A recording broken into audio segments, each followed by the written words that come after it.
Welcome to another CH2 video. Now, I'm gonna have a cast after this little talk that I'm gonna have because the video is going to be on a new game from the new patch.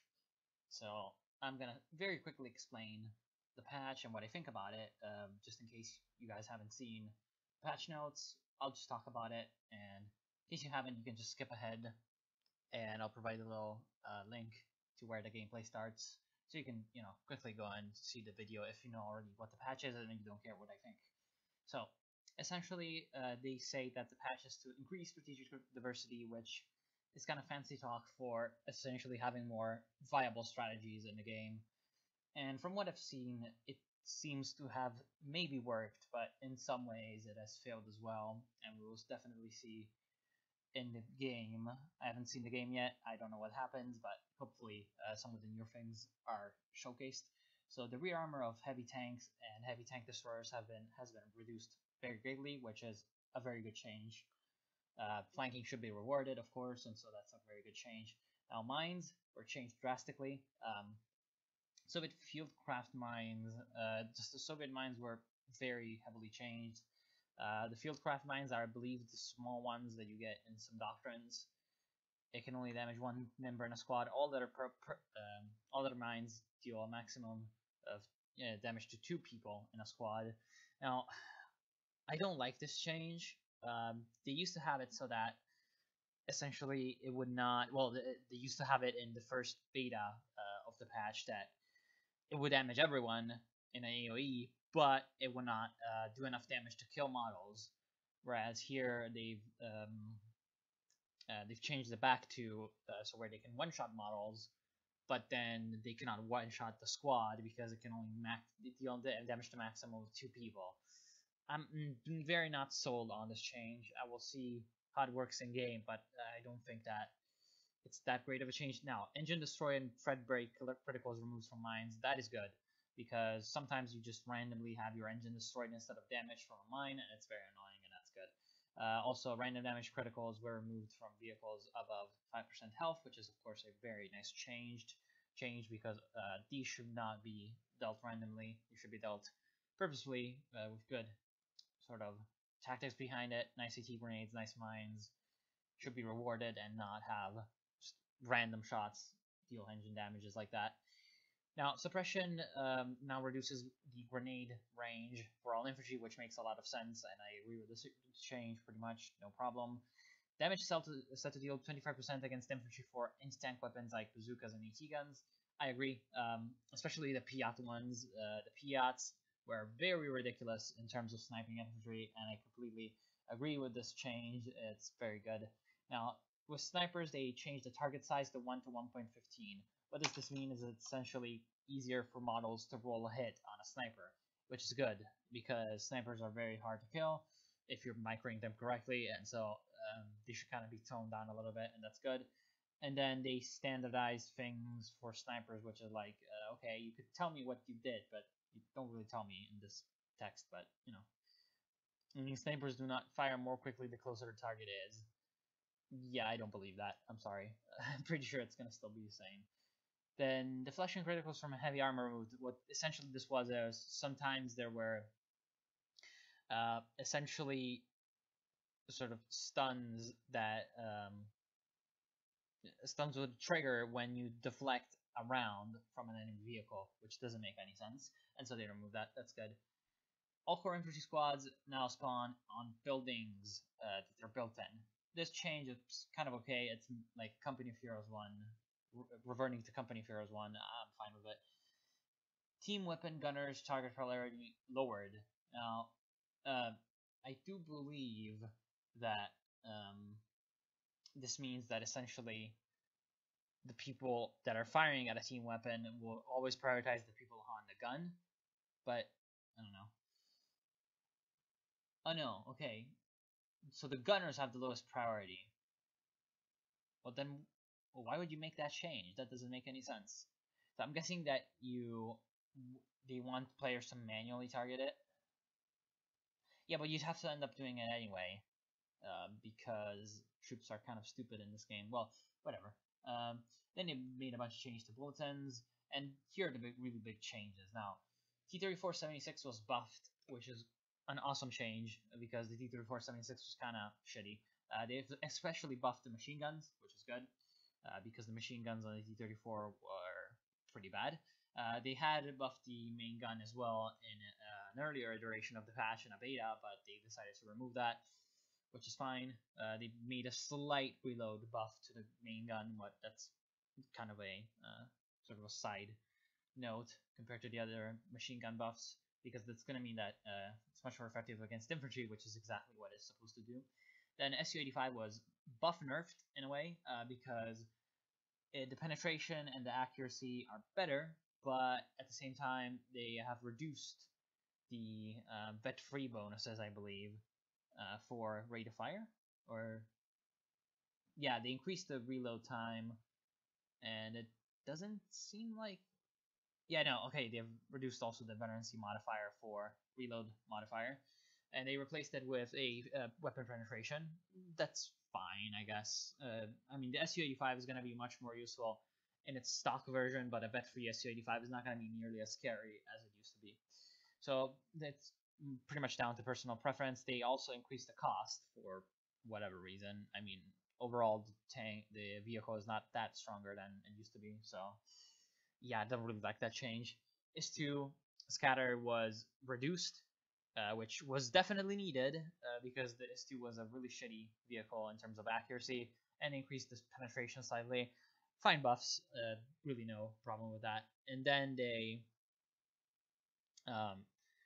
essentially made certain that tripwires cannot wipe squads entirely. What you used to do was you plant them on a door so that when a squad spawns, they all get hit by the flare and they get wiped. So it's pretty much why they changed this. And it can still kill one model or whatever. Then the Soviet sniper was buffed with health, and that's kind of a bad change. Now, hear me out. Essentially, any buffs to snipers are a bad change because they are kind of cancerous for the game, and they don't make any sense in general. Just Terminators that rape everyone to oblivion if you can micro them correctly, and especially the Soviet sniper, which is a two model squad. It used to be the weakest of the snipers, but now it's going to be probably the strongest of the snipers, considering the health buff is going to make it much more tanky. And considering that all snipers were nerfed in terms of received accuracy, their target size was increased. So now the Soviet sniper is going to be the tankiest of all of them, and that's not a good thing. That's just not a good thing. It's good that they buffed Soviet Tier 1, especially also with the penal battalion changed down here. I'll talk about that later. It's good that there's a buff to Soviet Tier 1 because Soviet Tier 1 is pretty shit right now. But yeah, it's not a good thing. AT grenade wind up reduced, not really anything big. The penal battalion was buffed in terms of its rifles and also its veterancy, I believe. No, they changed the tripwire failure to the last man, which is a passive that increases the squad effectiveness the more people die in the squad. So that's fine. And then for the USA, we have penetration buff for the 57mm. Take aim is now a timed ability, so you cannot just turn it on and have it on forever for a cost of 30 munitions, which is fine. The ability was really strong, and especially with the buffs to the AT gun overall, that is good. Then we have the 50 cal buffs. 50 cal buffs are kind of fine. They made it so the AP rounds are better, and as in they actually have AP rounds now, and there's also a little bit more of an extra base penetration, so it is a pretty good unit now. Not as insane as the AP rounds on the MG42, I believe, from what I've seen, but again, subject to change, whatever. Jackson line of sight was increased. That's definitely good, and the acceleration was also increased. So I completely agree with the Jackson buff in terms of that area of the Jackson, because it's definitely the better one. Now, M8 mortar carriage was buffed, and that is not a good change. That is a terrible change, in fact. They buffed the HP, so it's harder to kill. They buffed the accuracy and the AoE. No, they actually didn't buff the accuracy. Well, they buffed the accuracy, so they removed the accuracy buff. Okay, but they still buffed the AoE, and the build time was reduced. The build time reduced is not that big of a deal. but the health increase and the accuracy or rather the AOE increase is very very bad because now they're essentially killing machines and they're really well really not really hard to kill but still kind of annoying to kill.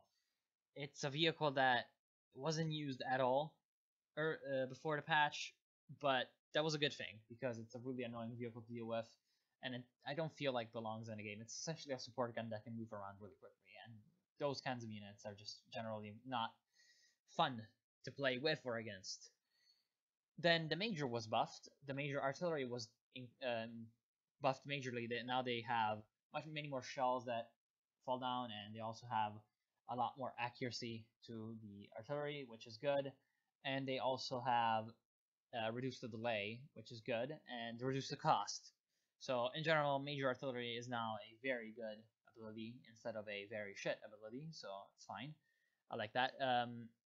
I'm not sure as to whether or not this may be problematic for OKW because 6 shells in an artillery barrage that is 60 munitions is very, very, very, very, very good against buildings. But we'll have to see in terms of that if it's going to be very a bit too strong against OKW or not. I do think it's going to be a little too strong and it's going to have to be toned down, but we'll see. Captain was nerfed. It no longer comes off with 2 bazookas. They can purchase 1 bazooka and then they'll have to get another bazooka from the racks. So it's essentially not a sort of just ready to go anti-tank unit anymore. You have to actually upgrade it.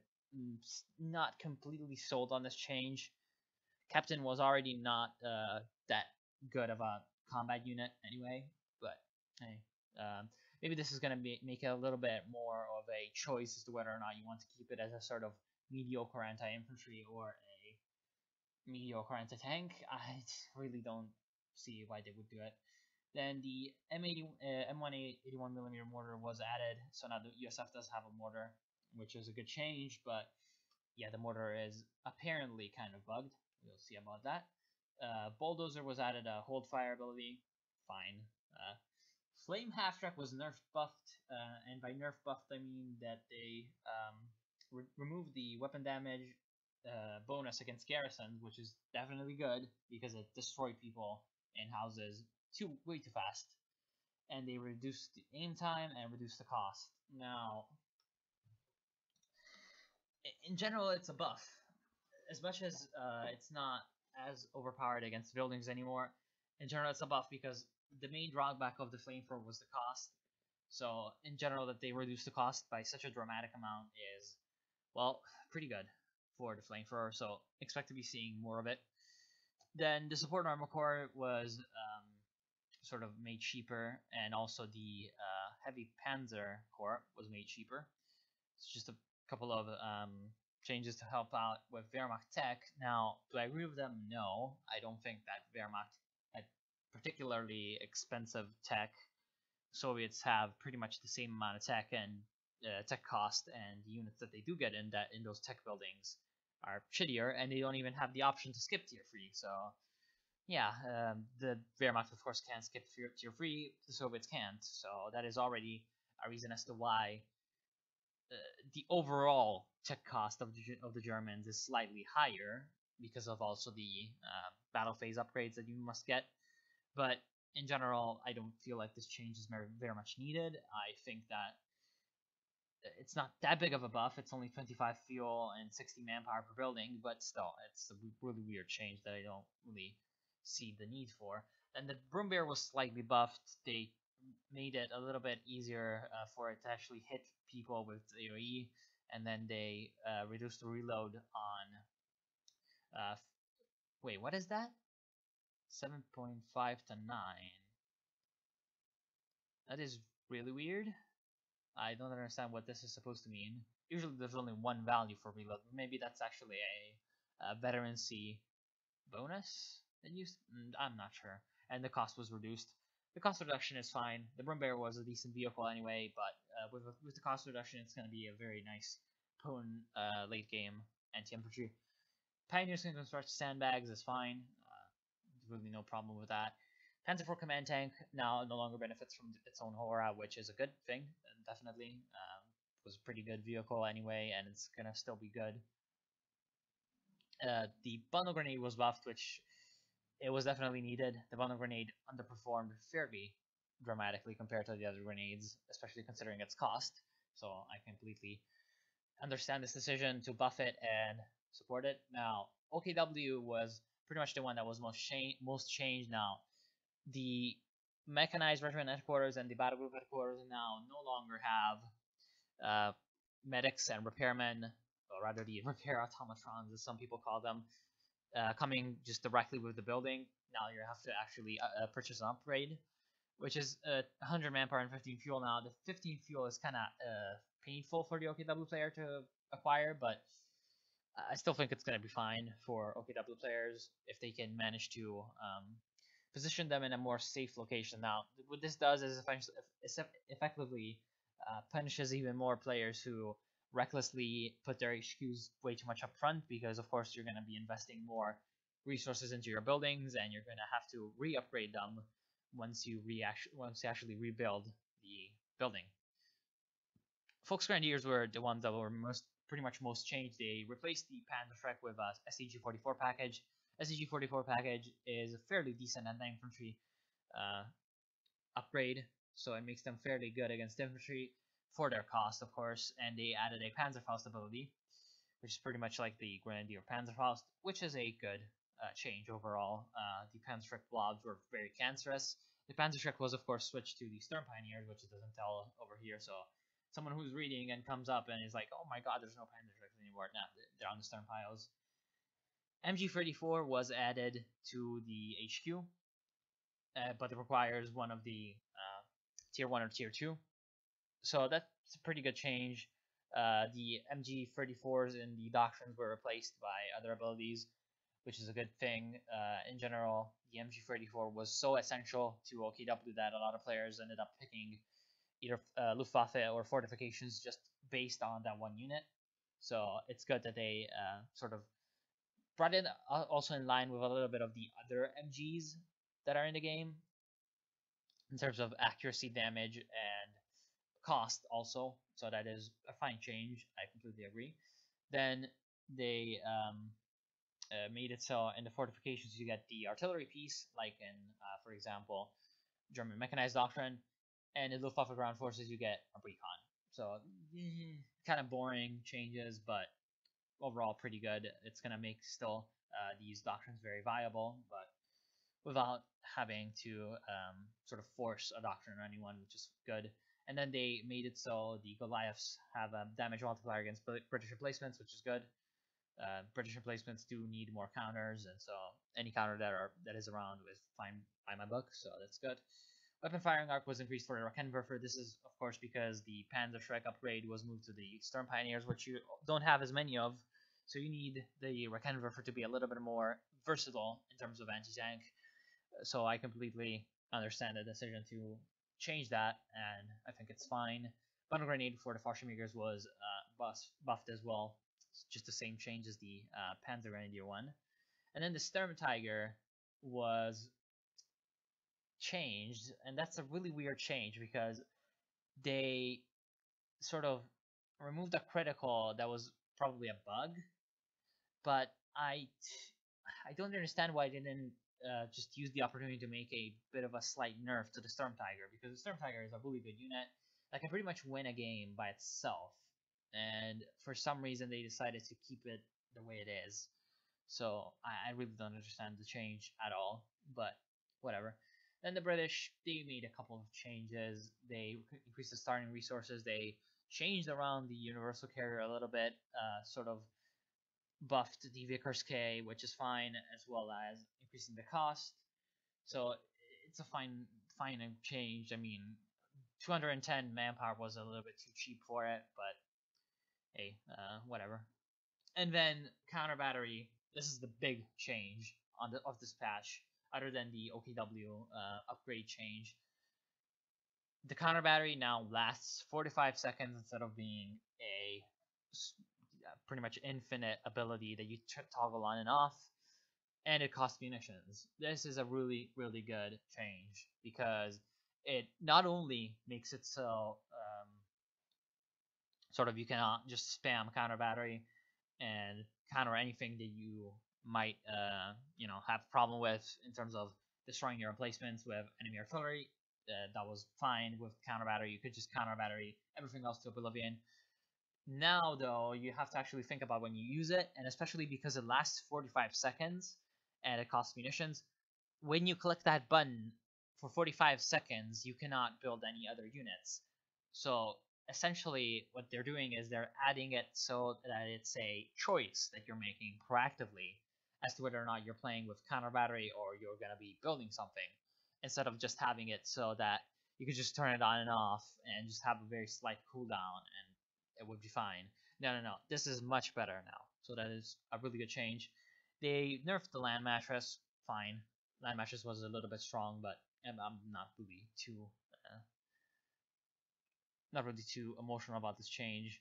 Now the sexton was buffed, which is definitely good because it was underpowered as fuck. And yeah, now it's fine. Firefly was another interesting little nerf buff. They buffed the reload speed. It's now faster reload, so the main gun is better. And that because the reload was definitely the main problem of the Firefly's main gun. But they also buff nerf the tulips in that they're now cheaper, but they do less damage, but they now cause a blind critical. So and also stun. So I mean, they're still a really good ability, and the fact that they're cheaper, but they cause a stun, it's still a really good unit. This is the way you change things, by the way. You reduce what is ridiculous and add something to compensate and make it so it's a more interesting sort of approach to something. Because now it's going to be cheaper to use the tulip rockets, but they're going to have less damage. So what you do, you also put some extra effects on it so that people can sort of play around with it. Now they do stun the tank, they do a blind critical. So it's just really good that they are actually making some changes that are good. But sometimes they make really weird changes that don't really make any sense, but hey, whatever. And then they increase the range of artillery flares on the sniper and the infantry sections, and they also increase the veterancy requirements on infantry sections, increase the damage of heat grenades, a whole bunch of really strange changes that are kind of fine. Target size of the cromwell was increased, so that was also I believe, a kind of not intended thing, that the cromwell was the sort of hardest to hit medium tank. Now it's fine. And then the Churchill was buffed in that now it has less cost, which is good. Because the Churchill, while a good vehicle, it was kind of expensive. And then they kind of nerf buffed the Bofors suppressing barrage. It can't. It's not that it can't. It's not gonna wipe as much in terms of models, but it's gonna do more AOE suppression. So it's fine. That is pretty much the patch. I was a little bit long in it, so I hope that I didn't kind of bore you. But yeah, this is just an introduction, and now I'll jump straight to the game, and I'll see you in game. Welcome to another CoH2 replay cast. It's gonna be a 4v4 on Montage region, and it's going to be a nice. No, not a 4v4, a 3v3. Interesting. Now it's gonna be sent in by Imperious Viking. Thank you to Imperious Viking for sending me in a replay just after the patch was released. So that was very quick. Nice of you to provide me with a game. Awesome. Now his allies are going to be 7 Cav Corporal Lockcast playing as British, Hevneren playing as British, and on the enemy team we're going to have Dammit playing as OKW, Medahan playing as Wehrmacht, and Olkan playing as OKW as well. So it's going to be interesting to see the new OKW in action. We will see how that works out for our nice players. Now, Montage region is a very, very weird map in that it's got 2 fuel points on the same side and 2 victory points on the sort of opposite ends of the map on that same side, and then 2 more victory points in the center along with 2 munitions points, and then on the left side just 1 random victory point, which is some strategic points to keep company for it. Now that is a very weird approach to map making, and I'm not sure anyone really likes it. Everyone that I've talked to and that I've played with kind of hates the map. I haven't really played on it too much because I don't play that much 44, but yeah, I'm not the biggest fan either.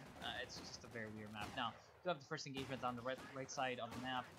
We have 7 cabs, rifle, or their infantry sections, already starting to wipe out some Storm Pioneers. And that's my phone. Okay, thank God that. Well, whatever. I'm sorry for that. Now, 7 cabs, infantry sections are definitely going to be good, but you should definitely consider just moving up to the northern fuel area, up this ramp, to get some cover, because right now they're fighting in no cover against no cover, and British infantry, while it's still good in no cover, it's definitely not optimal to stay that way, because of course, with British, the bonuses for being in cover are just even more amplified. Now on the south side, Imperious Viking is going to be pushing with his conscripts. He's got 2 conscript squad, and his engineer squad was forced to retreat by the Volksgrenadiers. Now the Volksgrenadiers are cooperating with the Storm Pioneers of Oregon, and now he's pretty much in trouble and needs to retreat because of the superior cover position of the Germans. So we'll see what he decides to do. He's going for a 3rd conscript squad, so it looks like a lot of conscripts are on the way for him, which I'm not too sure is the best decision against the new OKW because of the STG upgrade. The STG upgrade is really good against infantry for the Volksgrenadiers, thus making Volksgrenadiers slightly better than conscripts at long range and definitely better at short range. Now, given that pretty much before the STG upgrades hit, that's going to be still pretty much the same way as it used to be in terms of the Volksgrenadier against conscript matchup, as in the conscripts will beat the Volksgrenadiers at close range. Unfortunately, it doesn't look like he went for Molotovs, which I'm not the biggest fan of. Molotovs are definitely useful against buildings, but unless you're in the center of the map, you're not going to be seeing many buildings as Soviets. So I don't necessarily agree with the Molotov purchase. That said, of course, if Olgan will kind of just huddle into covers without paying too much attention, the Molotov's purchase might be justified. Now, he's sending his wounded conscript squad around to capture points, which is definitely a really good decision. I really like when people do this, sending around wounded squads to capture areas instead of actually full health squads. That is definitely the correct way to use them instead of just retreating them without thinking. Now he's going for tier 2 and getting out a Maxim machine gun. So the Maxim machine gun will be a good addition to his army because right now he needs something to counter this sort of spam of Volksgrenadiers, and the Maxim will be just good enough for that. Now on the right side of the map, the British have managed to take and hold the sort of plateau up here, up at the ramp, and in sort of the industrial area with the fuel points, which is good, but they haven't taken the connecting point. They definitely need to get working on capturing that point, and it looks like they're sending in some infantry sections to do just that, which is good. And so the Allies are going to have the fuel superiority, which is really good in terms of longer games. Now, this map on 3v3 is kind of very big, so there's going to be lots of lulls in the action, and I'll definitely have to do some fast forwarding, but yeah, there's really not much that's going to be missed by fast forwarding. Now, we do have the MG34 already. Oh no, that's actually an MG42 because he went for fortifications? What? No. How did he get an MG42? I'm guessing he recruited one, and there's no music. That's a bug that I've noticed also in my last replay, is that the music sometimes just doesn't play, and it's really weird. Now, in the south, it doesn't look like Imperious Viking has gone for terror tactics. He's actually had terror tactics for a while, and his opponent, Olkan, has breakthrough. So it's both sort of commanders that have some pretty good infantry buffs in terms of just getting out better infantry and also making them better, but also the fact that later on the terror tactics will have the ML20 is a really good thing for the Soviet player in case the OKW decides to turtle around an area very greatly. He can use the ML20 howitzer to counter that with a pretty much nice unit that is just only manpower in terms of cost. Now, we do have the Sturm Officer from Olkan, and that is a pretty good decision because right now the Soviets only have only have conscripts and machine guns, so having the Storm Officer to increase firepower against infantry is a really good choice. Of course, right now the Germans do need to start thinking about anti-tank solutions in case the Soviets were to go for a tier 3. Of course, he hasn't really got the resources for tier 3 yet, but he doesn't know that. Especially what he knows is that the Allies do control 2 fuel points, so you should definitely be expecting a Soviet tier 3 very soon, and just should be preparing as quickly as possible with a Raketwerfer and a perhaps even Shrek upgrade on the Storm Pioneers. He does have the munitions for that. He's also got the munitions for the STG upgrades on the Volks, so I'm not really quite sure why he wouldn't be going for that. Now, in the north, we do have a nice push from British player Evneren.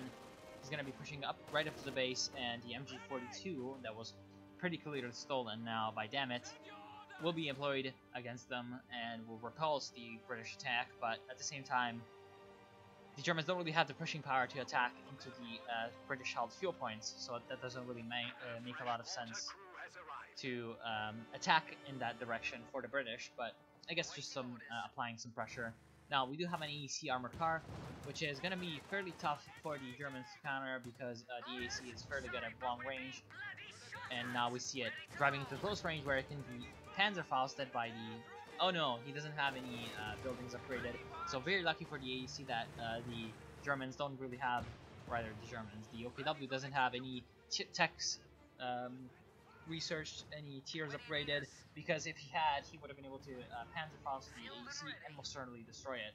Of course, the Panzerfaust upgrade, or the Panzerfaust that was given to the Volksgrenadiers can only be used if you have one tier built. Just like in the Wehrmacht, you need tier 1. Now, in the south, we do have a mortar being built by Imperial Viking, which is definitely a good choice because right now the enemy is trolling. Now, we do have the free SDGs being upgraded by Orkan, and that is a good choice, especially supported by the support gun, but at the same time, he definitely needs to be getting out a Raketwerfer. Soon enough, Imperial Viking will have the resources for XC70. In fact, if he were to build a tier 3 right now, he would actually have the resources to build a T70 right away. So he should definitely be thinking of doing that. He doesn't have the manpower, but he's going to have the manpower fairly soon, and so he may be wanting to keep his engineers in the base just for that task. Now, the support gun is going to be going to town on this Maxim machine gun that is positioned fairly well against these sandbags, but if the Maxim does decide to actually reposition to maybe over here, that will be pretty good, and avoiding the damage of the support gun is definitely something that Imperial Viking wants to be doing. Now, Medihan went for defensive doctrine. I don't like the defensive doctrine at all. I don't think it's very good commander. I think that a commander that is supposed to be focused on defense that doesn't have an artillery piece is pretty trash in general. And in general, all the abilities are kind of mediocre, especially the secondary artillery is kind of shit. The Pak 43 is the only one that's kind of good, and even then the Pak 43 is sort of a situational building, because if the enemy does have artillery, and I do believe that the Allies are going to have artillery later on, they definitely should be having artillery later on. If the enemy does have artillery, then the Pak 43 is kind of worthless because it's easy to decrew and easy to destroy. Now, pretty misguided push by the OKW is going to be completely suppressed by the Maxim. Maxim is being hit by the support gun, so should definitely retreat with the Vet 1. Very lucky to not die. Also, kind of very lucky that the Storm Officers' increased accuracy against the infantry didn't really come into play. Now, we do have another Maxim over here that could actually be brought up. Now, interesting decision from Imperial Viking to go for shock troops instead of going for tech. I would have definitely gone for tier 3 instead of shock troops. In the north, we have a nice push again by Hevneren, cutting off the enemy from this one strategic point, and also just denying a lot of resources in general, which is good. Dammit right now is making the biggest mistake. He hasn't built any tiers yet, and that is definitely a huge mistake, especially when you have all these resources. His allies may not be playing the most proactive way. They're definitely being very defensive, but they're definitely at least using their resources definitely more than what's his name, Dammit again. So that is pretty much the main mistake right now that he's making, and it's definitely bringing down his team. Now, talking about the general situation of the game, the Allies have complete fuel superiority.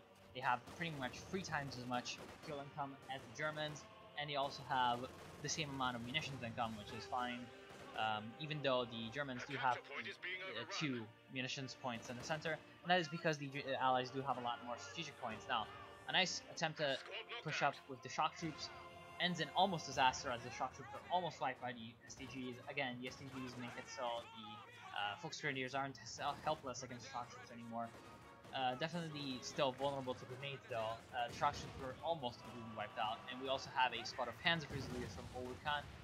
Now, the squad of Panzer Fusiliers is a decent purchase, but again, he's over-investing into anti-infantry in my opinion. He should be going for some kind of anti-tank. And I'm very surprised that Imperial Viking hasn't gone for any vehicles, because right now he definitely has the fuel reserves to actually tech up. So what I think he's going to do at this point is tech up to tier 4. We'll see. I don't think that when you have 200 fuel in the bank after you build tier 3, that getting out any tier 3 units is very, in any way, productive, especially T-70s and half-tracks.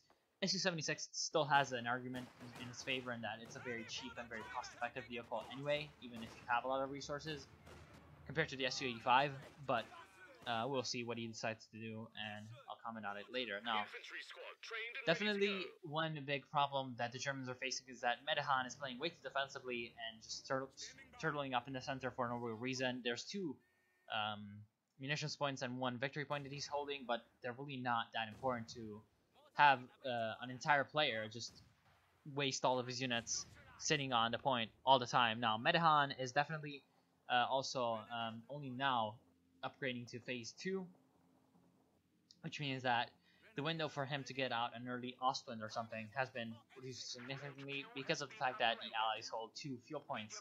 In terms of teching, the only one that's sort of keeping up with the curve for the Germans is Old Khan, and even then he's going for a mechanized regiment headquarters instead of a Schwer Panzer headquarters, and I don't completely agree with the decision. I do think that a Schwer Panzer headquarters in this position would have been definitely better than the mechanized regiment. Now, the mechanized regiment might be going for a Stuka. The Stuka would be a good decision against over here Imperial Viking, because right now Imperial Viking has a very infantry-focused force, and looks like he will be not getting out any units from his tier 3, at least not yet. So that is definitely what I agree with.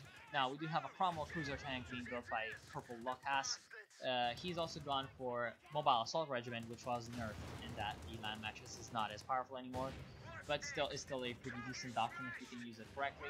Now, the Cromwell is definitely a good choice of a tank against pretty much any foe when you can get it out early, because it is a very good vehicle against vehicles, against infantry in general. It's very fast, not that squishy, so it's really good. Now, again, this is kind of asking for death right here, just staying in the fire of this Cromwell. The Cromwell was panzer-fostered by the Grenadiers, which is good, but in general, that's not very good. Now, we do have a shock troop pushing up. They're going to throw a smoke grenade to avoid being suppressed by the machine gun over here. That is very nice, actually. They might be able to throw grenades into the building. Over here, this sort of control tower almost going down from the grenade itself, but the Tapashas will finish it off, and now these 2 mortars are pretty much completely exposed to the fire of the shock troops, and they're going to be maybe not wiped, but definitely forced to retreat. And there's also 2 Raketenwerfers over here that are kind of exposed, so one shock troop squad is definitely making a lot of noise in the backlines of the Germans, and this is why you don't excessively turtle up, because once you're turtled up in an area and you're sort of focused on one side, if someone comes in from another side, it completely sort of shifts the balance of whatever you're trying to do, and you're basically caught with your pants down. It's that much more dangerous if you've been turtling in the same place for about 15 minutes than if you were dynamically moving around and keeping yourself in terms of keeping yourself sort of steady and ready for any kind of weird stuff to happen. Now, in the north, there's really nothing to talk about, so that's why I haven't really touched upon it. And right now, the Germans have nothing that can contest the Allied hold on the north. Now, shock troops over here are being attacked by the Panzer Grenadiers, but at close range, the shock troops are better. So I'm not really sure why Monsieur Medehan has decided to go so far against the shock troops, and so they're going to be pretty much hit very hard. And the shock troops have been able to get up to Veterans 2, which is really good.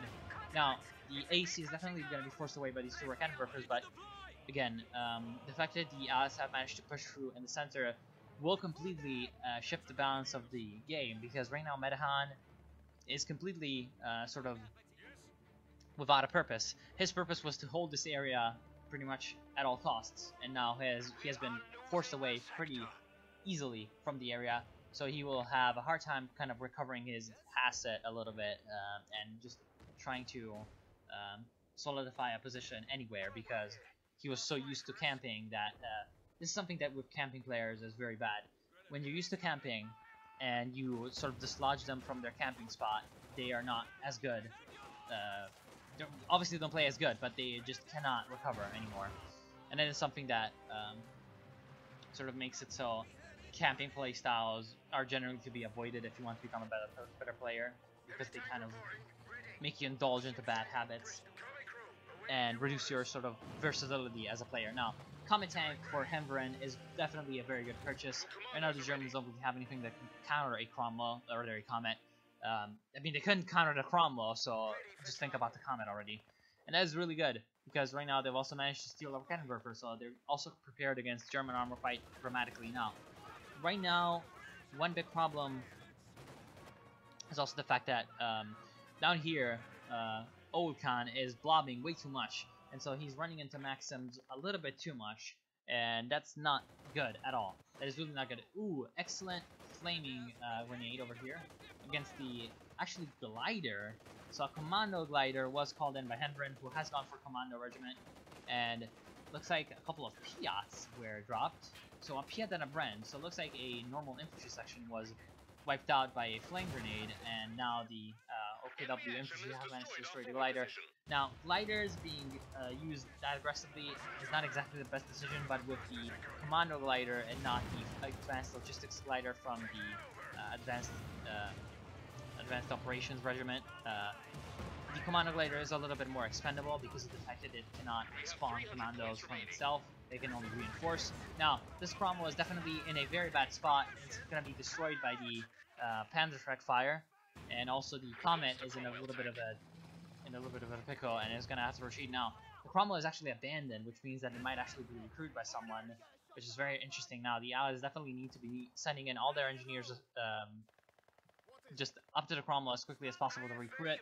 He's going to recruit it with the commandos, but it's going to be a while before he can actually get into safety because of the heavy engine damage that comes from being abandoned. Now, also, down here, Imperious Viking has gone for a huge amount of shock troops, and he actually hasn't upgraded tiers at all. I disagree. I disagree with this playstyle. I mean, 1 or 2 shock troops are fine, especially when you have as much as 3 conscript squads. That is a lot of conscript squads already that are draining your manpower reserves. So going for 3 shock troops is, in my opinion, not very necessary. Now, we do have a little bit of a problem right now. The Germans are sending all of their infantry right into the jaws of the shock troops. They couldn't see them because of the They couldn't see them because of the sort of oil tank over here. But they will actually be able to sort of wipe the floor with the Soviet infantry because of their numbers, and also the Storm Officer are just increasing their firepower with the SDGs. So that is just the power of the SDGs lobbed up. They're pretty good. And yeah, Imperious Viking was kind of caught off guard. Now he's gonna terror doctrine, pure propaganda artillery against the blob, which is gonna force it to retreat / suppress it, which is good. I mean, propaganda artillery isn't really that used in this game because it's not an instant retreat like in Company Fears 1. In Company Fears 1, the Terror Doctrine for the Wehrmacht had a instant retreat propaganda artillery. Now we do have actually a sneak attack over here from the shock troops, destroying one Rakenwerfer 1. No, that's not a Rakenwerfer. That is Energy 34. One Rakenwerfer as well, and also a support gun. We do see that he can also throw a grenade over here. He hasn't thrown a grenade yet, and should definitely retreat in that right now. An excellent grenade, going to deal a lot of damage to these German infantry.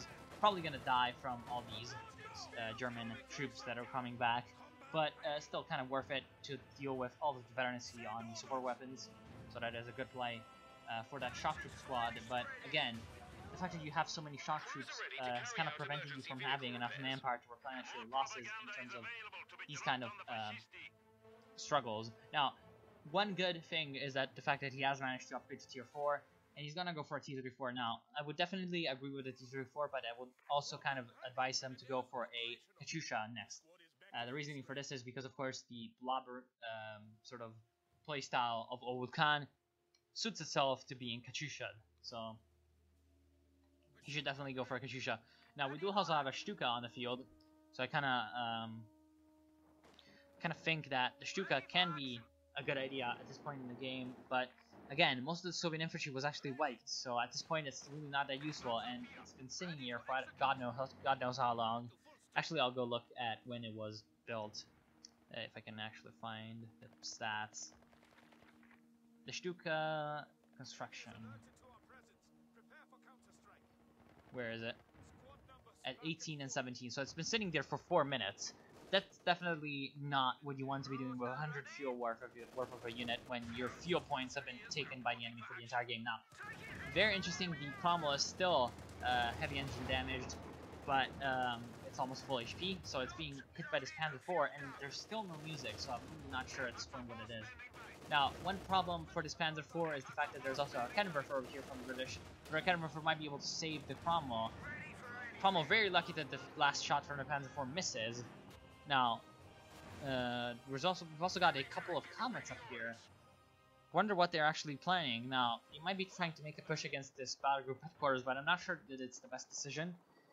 I do agree, though, that that can be done. Now, Panzer IV in the center is going to be pretty much destroyed by the T-34. Now, if T-34 cannot finish it off with the gun, okay, no, it can finish it off with the gun. I was going to say, if it cannot finish it off with the gun, it could have actually just rammed it and guaranteed the kill. Because at that kind of a low HP, the ramming guarantees a kill pretty much. Now, the Comets and the AC are dealing a lot of damage to the German infantry, and pretty much wiping out the last remnants of Damit's forces. Unfortunately, the AC does die in the process. Now, we do have a push in the south of a KB flamethrower from the Terror Doctrine. That is definitely a good choice. We do have actually an O2 precision bombing strike being called into the blob of infantry and the battle group headquarters. That is definitely a good choice from Imperious Viking. Imperious Viking is going to focus on the Kettenwerfer. The Kettenwerfer has dealt a lot of damage to the KV-8, but of course, no Panzerschreck blobs anymore means that the KV-8 is sort of still kind of safe and walks out of that with 10 kills, which is definitely a good choice to make that kind of a push. You should also, of course, have the engineers ready to repair the KV-8 and also repair the T-34 to follow up on the push. With some infantry perhaps as well. He's got 2 Maxims that are kind of in a very defensive location. I wouldn't keep them in this building all the time. I would actually put them outside and put one over here and one perhaps even over here, just to cover any kind of possible flanking maneuvers. This shock troop squad should definitely retreat, so that is good. Early retreat to prevent it from being wiped. Looks like up here the Comets were able to escape, which is what was important for the British player. Now, where are the Comets? One of them was actually almost destroyed and has a main gun destroyed. So it's really good that they're back at base, rather back at somewhere that's safe and they can repair. Now, we do have a bit of a sneak cap over here by British infantry, so the BP situation has been going in the favor of the Axis for the majority of the game, it looks like, somehow. I'm not really sure how, but that's how it went. But now it's pretty much going to be in favor of the Allies. Situation has reversed a little bit, also thanks to this nice sneak cap by British player.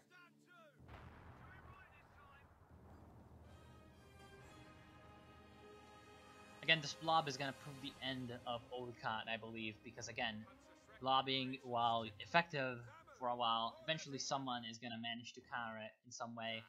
Now, Imperious Viking still has a lot of fuel, so he can definitely pump out the T-34 as much as he wants. I do believe that another T-34, a Katyusha, and then an Su-85 would be the best sort of build for him. Of course, that's going to take a while, but again, we do have a Gammon bomb being used and actually wiping out a squad. That is a really good play by Hevneren. Don't really usually see Gammon bombs actually deal all that much damage to people, but that is because he kind of sat in it. Now, he should definitely retreat this infantry squad because it's going to get overrun by the Bet 4 STG Volksgrenadier. Now, in the south, the Cromwells or the Comets are actually back in action. The Cromwell is still alive and it's been repaired. Now, we do also have a new Cromwell, interestingly enough. He hasn't really gone for either a hammer or anvil, which is definitely a mistake. He should definitely go hammer right now to get out some comets, because right now they don't really need airburst shells or Churchills in their team composition, sort of. So, you know, going for more comets can never hurt. So that is why I'm kind of advised for it. Now, there's some shock troops down here that are being sort of almost destroyed by the German blob, but the German blob was also being suppressed by the artillery. Now, what he could have done is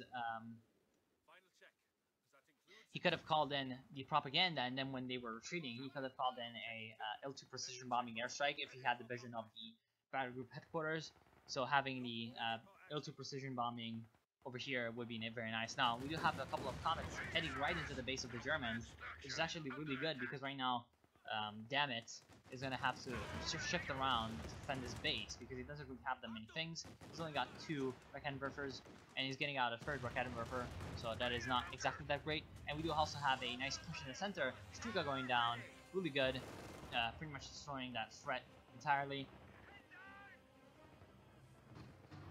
And that is really good.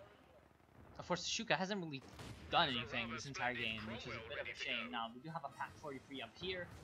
Not really completely agree with that decision, but it's going to work out eventually. Looks like it's actually being used on attack ground in some way.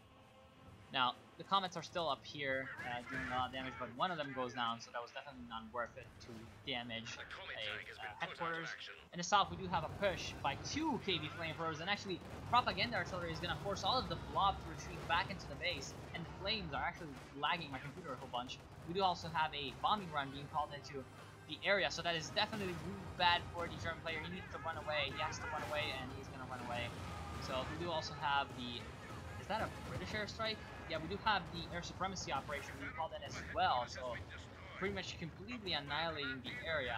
Really good play by the Allies using a coordinated push. Now, what I would have done is actually, if I was Imperial Spiking, actually surrender. If I was Imperial Spiking, I would have kept the KB Flamethrower moving and chasing these German squads into the base, because I do believe that it could have been wiped.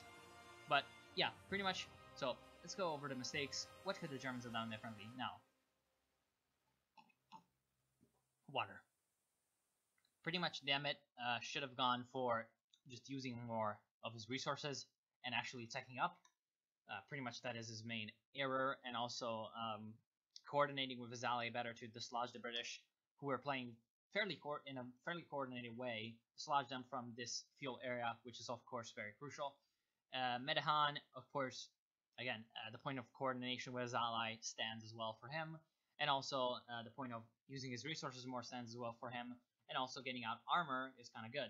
He only got out a couple of Panzer IVs, which were completely useless and didn't do anything. Now, in the south, Old Khan is definitely the one that played best out of all the Germans, but his main mistake was blobbing a lot, and that definitely led to his downfall. As you can see, thanks to KB flamethrowers and also airstrikes, pretty much the blobs were crushed. And so that's pretty much it. I want to thank you all for watching. I hope you enjoyed something. Well, enjoyed something. I hope you enjoyed everything, and I hope you learned something from the cast. And thank you to Imperial Spiking for sending in replay right after the patch was released so that I could cast one. And I'll see you soon.